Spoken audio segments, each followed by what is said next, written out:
Welcome to Weekly Reddit, and in today's episode of Am I the Asshole? Am I the asshole for returning my daughter's birthday cake after I discovered that my wife made changes to it? Am I the asshole for calling the police on my fiance? Am I the asshole for telling my sil that I will call the cops for child abandonment the moment she steps out of the house? Am I the asshole for returning my stepdaughter's birthday gift because she didn't save a cupcake for my daughter? Am I the asshole for leaving my sister and her husband on the side of the road? Am I the asshole for returning my daughter's birthday cake after I discovered that my wife made changes to it? I am 37, have a daughter, now 13, Olivia, from my former relationship. Currently, I'm married to my wife who has a daughter, 16, Brittany. So, Brittany is the opposite of Olivia. For example, Brittany is a social kid, Olivia is introvert. The list is long, but they're just a complete opposite. Olivia's 13th birthday was 2 days ago. She loves chocolate, and I decided this is the flavor I was going to go with when I contacted the bakery. However, my wife objected since Brittany absolutely hates chocolate and suggested we go with vanilla. I said no way because, for one, Olivia hates vanilla, and it's also her birthday, so she gets to have her cake with her favorite flavor. My wife got upset and took it, as in I had no regard for Brittany, and that we should just choose another natural flavor instead. I shut that down and said no more discussing this because I'd already decided to go with what Olivia wanted. The day of the birthday, I was supposed to go get the cake, but I was surprised to see my wife coming home after picking up the cake from the bakery. I looked at it and discovered that it wasn't a chocolate cake, but a vanilla cake with small pieces of chocolate on top.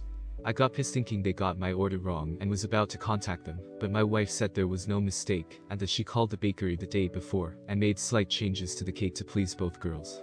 I was stunned. I lost it on her and asked why the hell she did that. She got defensive, saying that birthdays are no excuse to show favoritism and that her daughter is watching and observing how I'm treating both girls. I told her off since I was the one paying, then called the bakery and explained what happened. I had the cake returned and replaced with a chocolate cake. Although this one is smaller, but it was fine. My wife declined to take part in the celebration, and later we got into a huge argument where she called me controlling and selfish for returning the cake, instead of using this opportunity to teach Olivia to compromise, so everyone's happy. Now I'm teaching her to be selfish. I said that my daughter gets to act selfish on her birthday, and that she, my wife, was teaching her daughter to be entitled. Word for word, and it led to a bigger argument. We're not talking as of now. Am I the asshole for returning the cake and not taking my wife's input into consideration? Am I the asshole for calling the police on my fiance last night? My 35M fiance, 38F, left in the evening to give a friend's son a ride back to his home. She implied she'd be home before 9. She left at around 7:45. 15 rolled around, and she still wasn't home. I texted and she apologized to me, saying that her friend's son was actually in the next town over, maybe 30 minutes away, and she was coming home now. 11:45 rolled around, and she still hadn't come home, so I called her to no answer. Texted her to no response. I was getting very UPSCT. 12:30 rolled around and still no response and no answer to my phone calls. I was extremely angry. 1:30 rolled around, and my anger had completely transformed into worry. Not answering my calls and texts, not read. Around 1:45 I called the police. I have always heard that the first 24 hours of someone being missing is the most important, so I didn't want to delay. I asked them to let me know if there had been any traffic accidents involving her car, and the operator told me that they would put out the word and send some cops to check along the route she would travel. I called all the hospitals in the area to check if she has been checked in, and I waited outside watching the road for her car for 3 hours, partially because I didn't want the kids to hear me on the phone with hospitals, and secondly because I was sick with worry. At 7 a.m. she came home. She apologized for being out and said she had no excuse. She was driving home and felt tired, like she was falling asleep at the wheel, so she pulled over to the side of the road to sleep. When she did that, she found that her brand new phone had stopped working.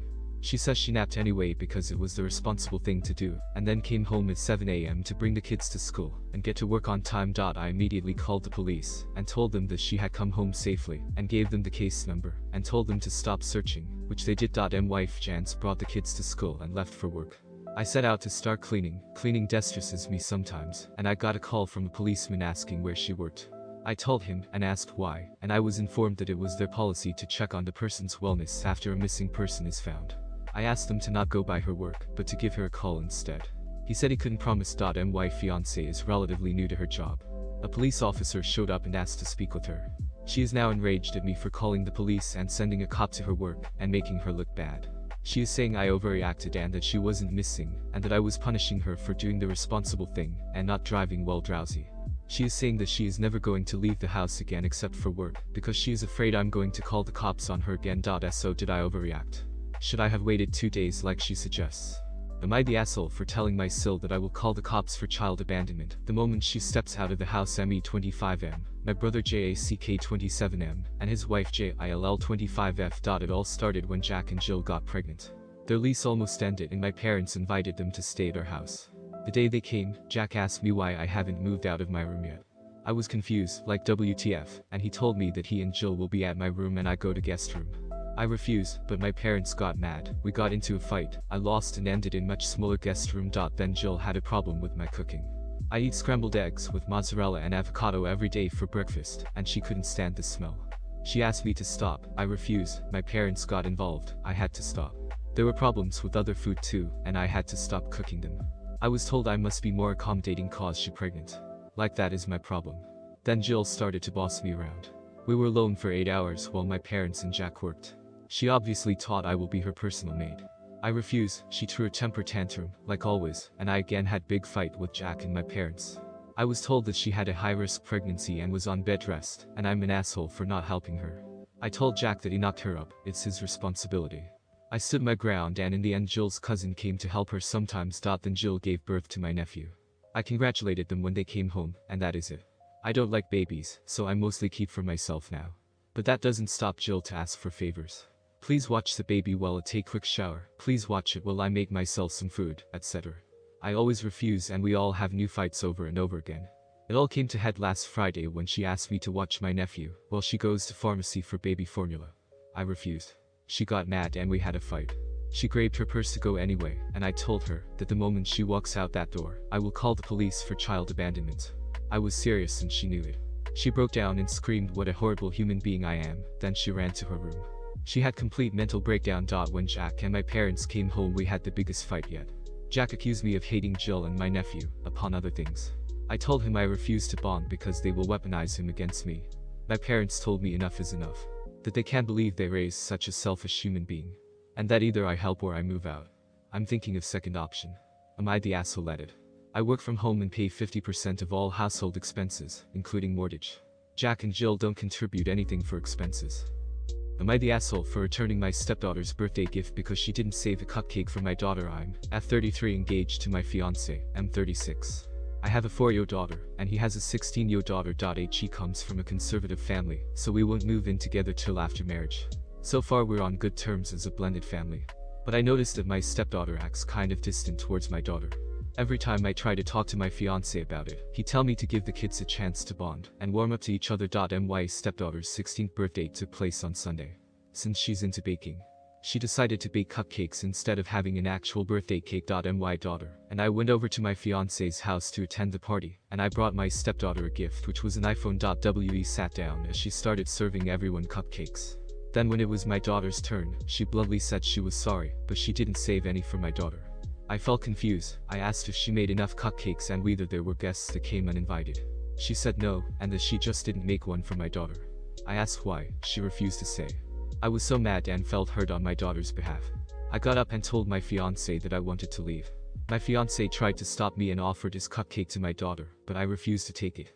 On the way out, I grabbed the gift I brought for my stepdaughter, and she stood there and watched. I could hear her yell "Dad." She took the iPhone while I was walking out with my daughter. My fiance tried to get me to go back inside, but I refused. Later, he came over and we had an argument. He said that I overreacted, and that I know how some teenagers can be moody and do random stuff without an explanation, so I shouldn't have taken it personally. I said she excluded my daughter and didn't save her a cupcake, but he said it was just a cupcake, and then reminded me that he offered his cupcake and said I should have accepted it and called it a day. He said taking the iPhone, which was supposed to be a gift back, was poor taste, and it might hurt my relationship with his daughter. I refused to give it to him so he could give it to her since she was crying about it. He left and was mad at me. We haven't talked since then, except via text. She's been wanting the iPhone for a while, and since her dad couldn't buy it, I decided it'd be nice if I gifted it to her. For those who are asking how a teenager could own an iPhone. I'm sorry if it's uncommon where you live, but where I live, iPhones are the most common phones. Also, I saw that she served her girlfriend a whole plate of cupcakes, so it's not like she baked a specific number. Am I the asshole for leaving my sister and her husband on the side of the road? I come from a very sex-positive household. My parents taught my sister and I about sex, sexuality, and their non-vanilla lifestyle from a young age. They were very affectionate and touchy with each other in public and didn't, and still don't, seem to care about others' opinions. They live a very non-conventional lifestyle, and weren't afraid to flaunt it. On one hand, my parents never treated sex as a shameful subject, therefore, I received a very comprehensive, inclusive form of sex education. On the other hand, I think I was introduced to many topics at a very young age. In many ways, my sister, Angie, turned out like my parents. She proclaims that she's sex positive and has no qualms with openly discussing sex in great detail at every opportunity. She believes that if a person is uncomfortable, they must be a conservative virgin prude who clearly hates all forms of self-expression. Her words. My wife, Zara, isn't a huge fan of PDA. Other than hand-holding or occasional kisses on the cheek, she isn't comfortable with doing much in public. We're also not the type of people to discuss our sex life with people, much less family. Angie doesn't like Zara. She believes that Zara is too conservative, prudish for our family. She often makes fun of Zara for looking embarrassed when she's discussing, in excruciating detail, about sex. Zara barely says anything, but Angie still manages to make fun of her. I don't speak to Angie much. Recently, Zara's brother passed away. Angie's husband, Bill, knew his partner and wanted to pass on his condolences. Zara, Angie, Bill, and I all wanted to attend his wake. Instead of taking separate cars, Angie suggested that we all go together. To be honest, I was not a huge fan of this idea. It was a 2-hour drive from where we live to our destination. Also, we were planning on leaving very early, so that we could help set up, and were planning to leave late. We still managed to do it. At first, everything was alright. Understandably, no one was speaking in the car and it was very quiet in the car. Most people were keeping to themselves or sleeping. Midway through the drive, Angie and Bill start making out in the backseat of our car. When I say making out, I mean full-on making out. They were pushing up against the car door and making all sorts of noises. Zara and I were extremely uncomfortable. I pulled over and started yelling at Angie. I told them that I was disgusted by their behavior and that they were acting like horny little teenagers. Angie said that they were grieving. I yelled at them to get out of my car. At first, they were protesting, but I was so angry and so tired of them already. I told them to find their way home by themselves. My parents think that I went too far with them, and that Zara needs to loosen up in order to be a part of this family. Obviously, Angie and Bill are still extremely pissed at it. When I initially pulled over, I pulled over into a small petrol station that had a little cafe. Saying, "side of the road" was a poor choice of words, and I apologize for all the confusion.